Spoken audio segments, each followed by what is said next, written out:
start us off with just a couple of minutes of grounding, since that is an essential way in which we come together in spaces. And we humans are, in our time, or most of us are in a complete state of overload all the time. Our brains have not really evolved to absorb the amount of information and stimulus that's constantly coming at us. So we try to counterbalance that in all the best ways we know how to do so. So I'll invite you to find a comfortable position. It's a good thing if you can have both of your feet kind of flat on the floor. Allow yourself to maybe bop your feet back and forth a little bit to feel a sense of grounding in this space, allowing us to come into a little more kind of perceived presence. And you can close your eyes if you're comfortable with that. And if not, that's okay. But then try to see if you can have a kind of an unfocused, soft-ish gaze on the floor or chair in front of you. And then I'll invite you to just take a few deep breaths in your own pace.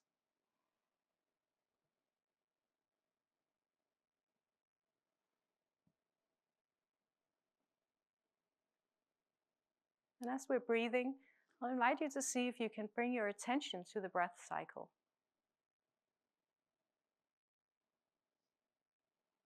Allowing ourselves to arrive a little more fully in this space.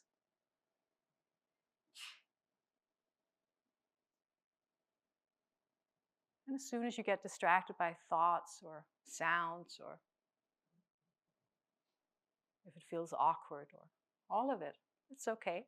We're not trying to empty our minds or make things go away.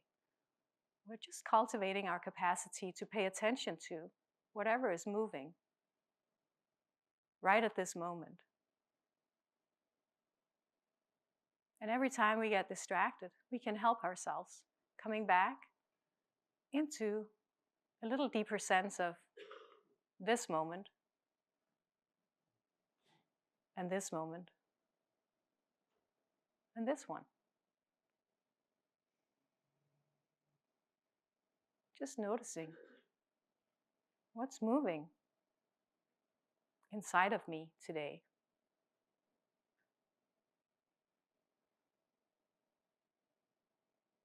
Maybe there's unresolved, lingering stuff popping up, wanting your attention. Thoughts about what we should also be doing.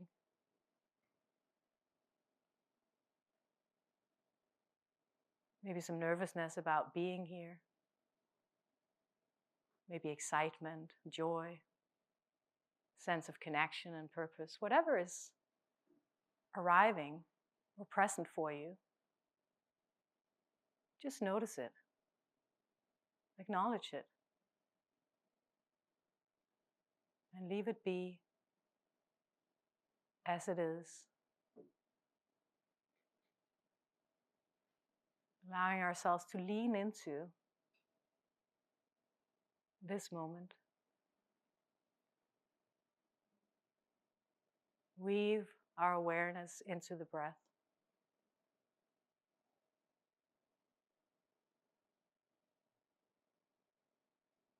Leaning into a little more attention to this moment, this space.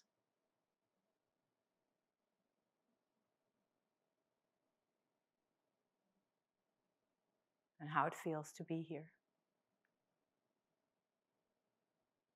And every time we get distracted, lean back into the breath cycle, into the bodily space that's always available as a grounding, as an anchor.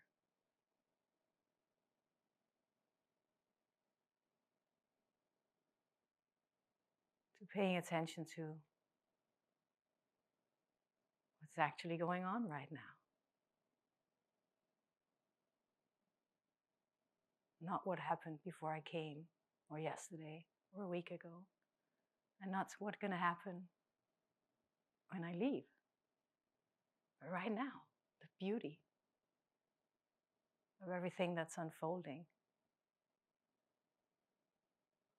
right now.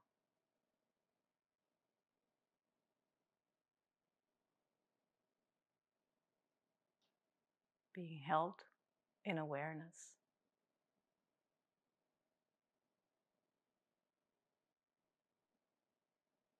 Allowing ourselves to just be.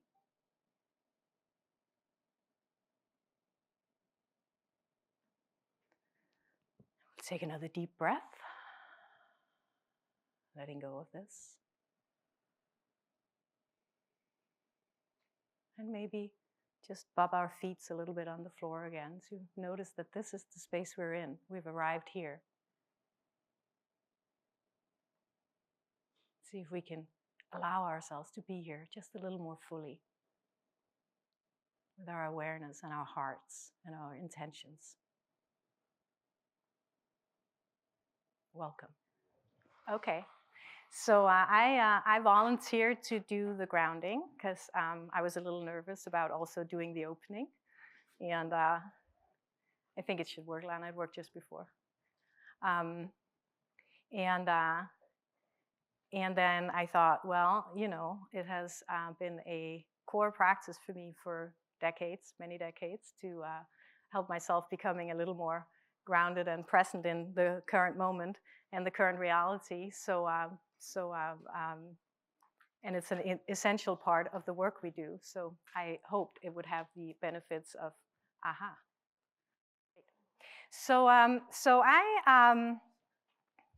When we started designing for this conference, I was the one who proposed that we would have 15 minutes for each keynote, and so that we could have a little more exchange with the room. And then as I started to plan for this talk, of course, I was like, swearing at myself, which I do pretty vividly and expressively, because, you know, of course, I can't say shit in 15 minutes with all the stuff that's been going on for the last many, many years. And so I was like, oh no. And then I kind of created a kind of a PowerPoint sprint where I was like, I can say this, I can do this, I have like 13 seconds per slide, it'll be okay. And I was like, you know, after yesterday, actually in our pre-conference, it became pretty clear to me that part of what is really important for me for our opportunity to do this, to convene this amazing amount of people, and all of you have taken the time to come here and be here and dedicate your attention and awareness and contributions into a space like this, in the exploration of how we might actually do better in the world, how we might actually creatively begin to work at some of the really hard issues.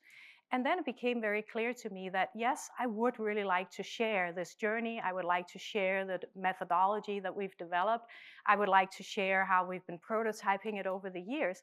But at the heart of it is a deep kind of concern that I think I share, I know I share with many of you in the space, for the current state of affairs in the world. And I'm not talking about the US election or about climate change or about all of this and all of that. I'm talking about the combination of all of it. And that's really what I would like for us to focus on.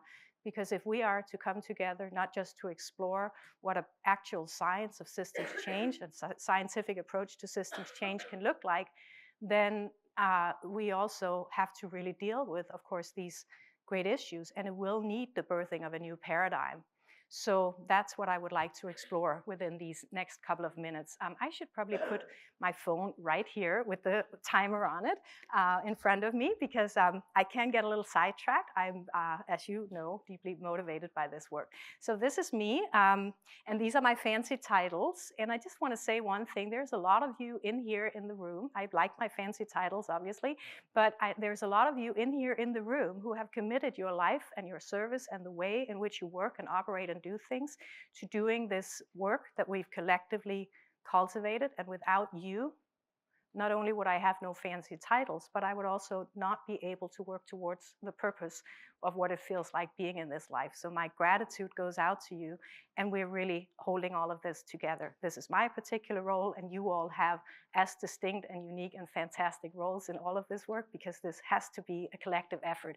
Me talking about this shit up here, if nobody was doing it, would make no sense whatsoever. So thank you from the bottom of my heart to all of you who are here, because this really matters to you.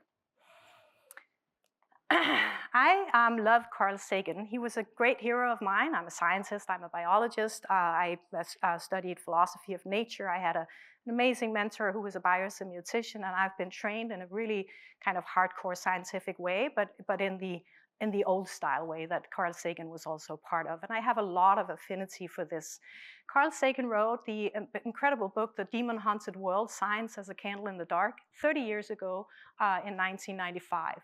I have a foreboding of an America in my children's or grandchildren's time, which would be now, when the United States is a service and information economy, when nearly all the manufacturing industries have slipped away to other countries, when awesome technological powers are in the hands of a very few, and no one representing the public interest can even grasp the issues, when the people have lost the ability to set their own agendas or knowledgeably question those in authority, when clutching to our crystals and nervously consulting our horoscopes, our critical faculties in decline, unable to distinguish between what feels good and what's true, we slide, almost without noticing, back into superstition and darkness. The dumbing down of American is most evident in the slow decay of substantive content in the enormously influential media, the 30-second sound bites. He would have loved reels, right? 30-second sound bites now down to 10 seconds or less, lowest common denominator programming, credulous presentations on pseudoscience and superstition, but especially a kind of celebration of ignorance. This has manifested so dramatically over the last years that I'm like, yes, there were many people who foresaw that this would probably begin to happen if we continued on the path that we were on. Carl Sagan advocated fiercely for people to begin to take action so that it wouldn't accumulate and become issues for the future that would be a lot harder to deal with regards to climate change and all of this.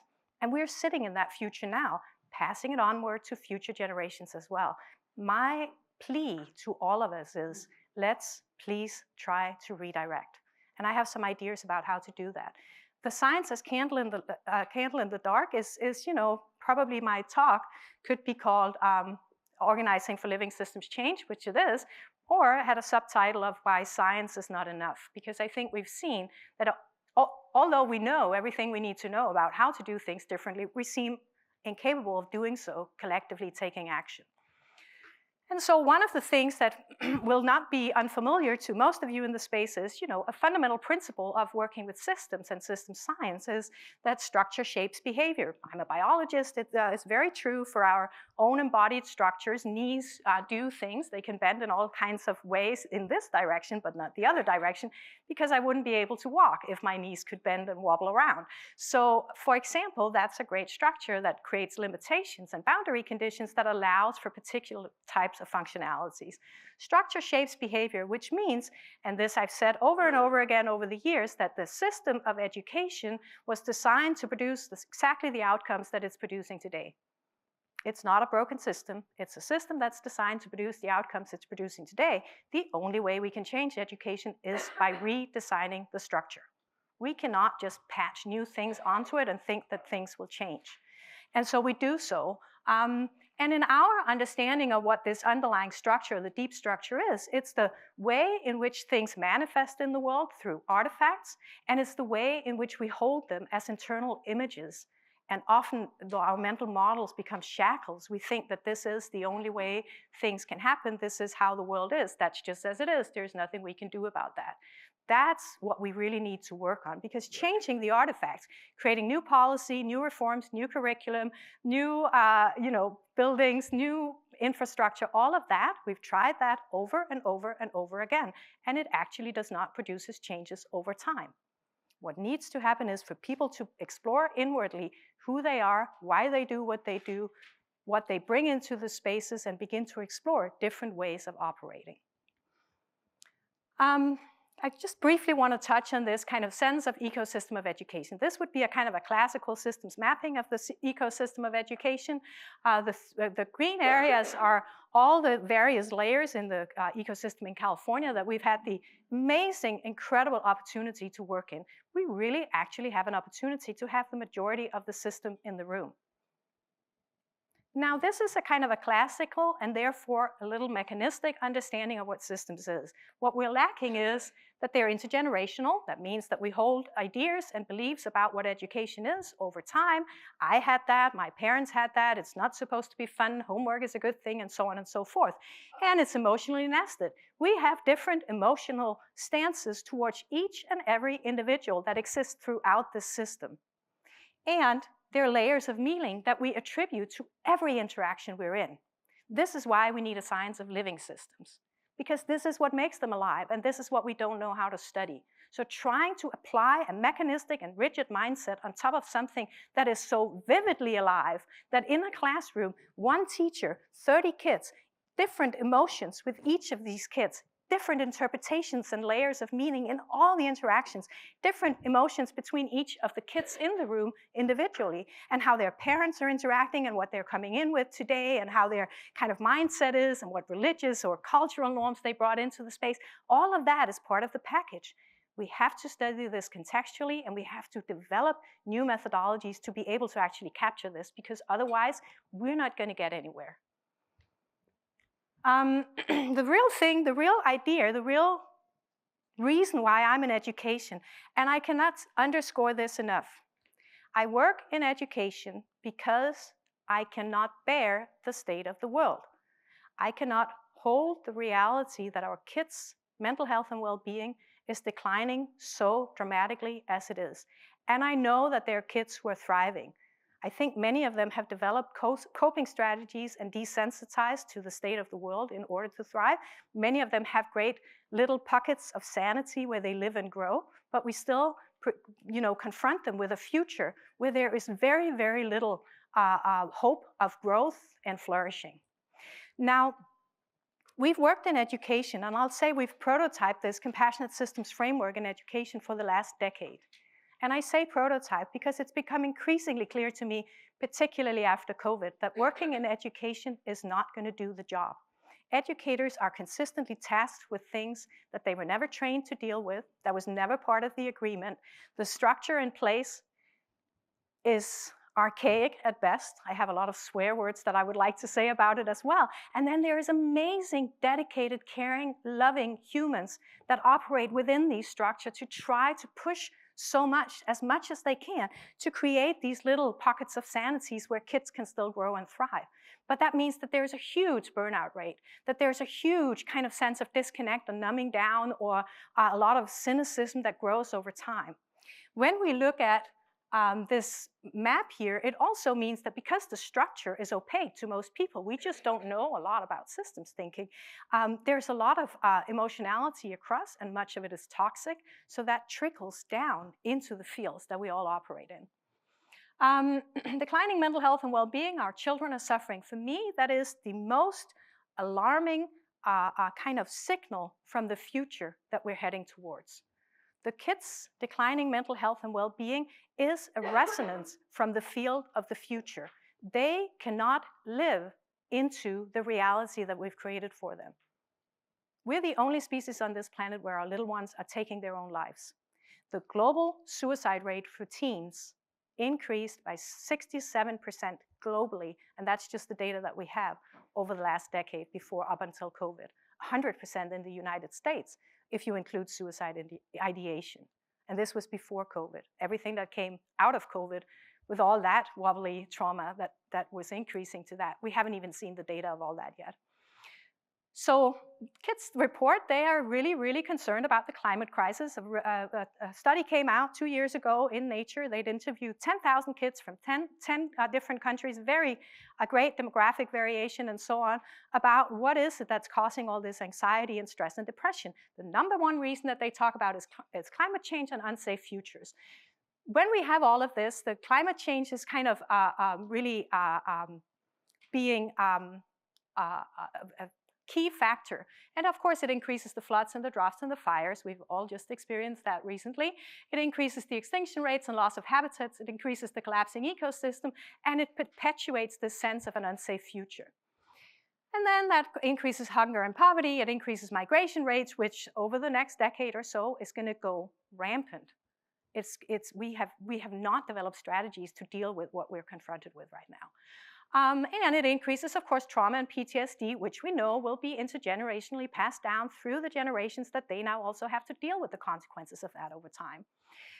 It increases resource scarcity. Trauma and PTSD, of course, is increasing the declining mental health and well-being, and this is basically destabilizing our societies everywhere on the planet.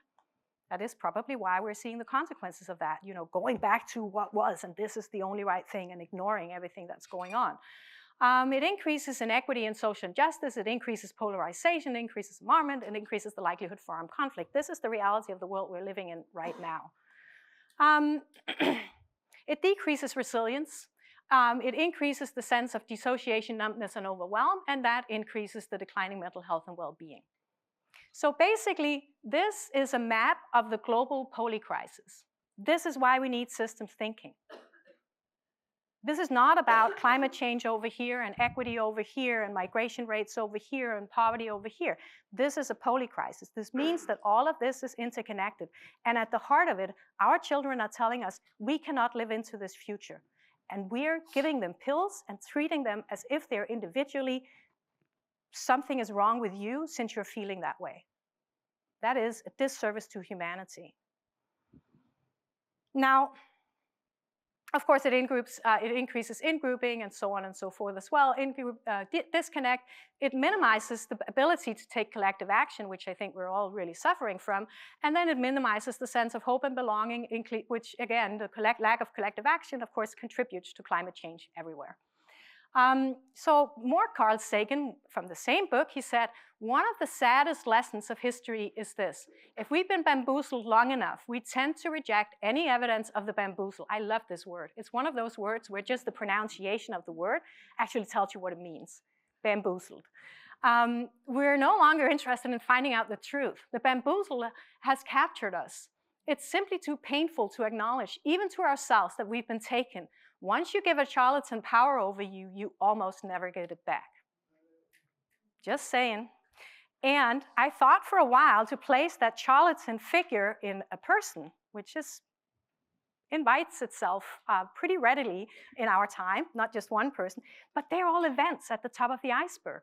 All of this is the outcomes of our bamboozle. All of this are the consequences of us not taking action. And we can call it whatever we want. We can call it internalized capitalism or the effects of white male supremacy or patriarchy or industrialized thinking or whatever it is. It brought us a lot of good. Look, many of us survived long enough to be here in this space because of Western medicine. There's a lot of great scientific endeavors. There's a lot of amazing things that's come out of this paradigm. But all of these are unintended consequences. And we sit around and think that that's just how it is, that we can't change stuff. It's all created by human mindsets, and human mindsets can dissolve that. Human mindsets coming together, wanting to do things differently, are able to change that. But it requires collective action. And how do we do that?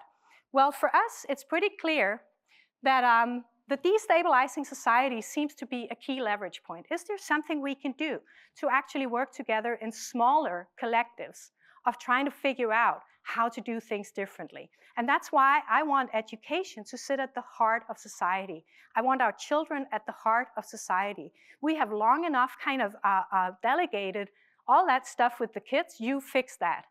That's not going to work. It has to be brought to the center of our societies that we can cultivate healthy humans for the future, that we can create flourishing and healthy human beings, our little ones, our own children, their friends, the children that we care for in our settings where we work, and so on and so forth. So somebody mentioned this yesterday. I've never actually found the African who named this or where it comes from, but I can't see any source. But the African proverb, as we all call it, it takes a village to raise a child. I'm just saying, if this is the crisis we look at, it's as unfair putting that on a village as it is putting it in education. So we think that it doesn't actually take a village to raise a child. It takes a city or a county or a region or somewhere where a little more people can come together with a little more agency and actually decide on doing things differently. And what would happen then? Well, we want to develop these good ancestor cities. We want the kids at the heart of these cities, and we want to learn from all the incredible indigenous people that we've had this opportunity to work with over the years. Bring our ancestors into our hearts. You can do that right now.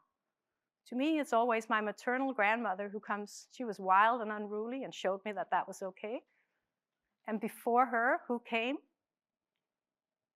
And what they brought about, not just kind of physically, we're here today, but the love that was passed down through generations for us.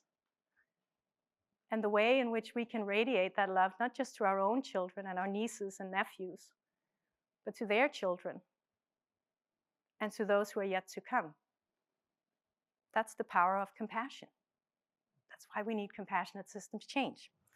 And we want good ancestor cities. We want good ancestor cities where people come together in an understanding that this is how we can actually work and live together. We can minimize inequity and social injustice. We can minimize polarization, in-grouping, and disconnect, which increases resilience, decreases dissociation, numbness, and overwhelm.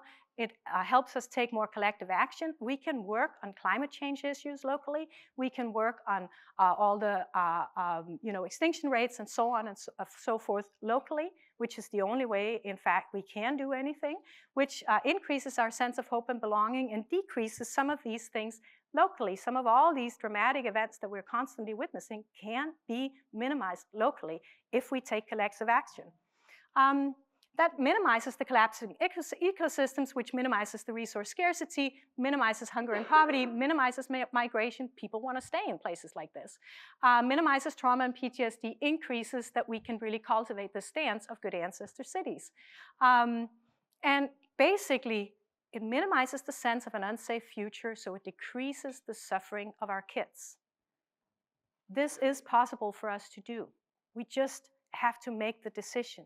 And I'm really glad to say that because so many of you have so diligently practiced this work in each your unique ways and cultural settings and different contexts throughout these past 10 years, we have amazing evidence that this shit works.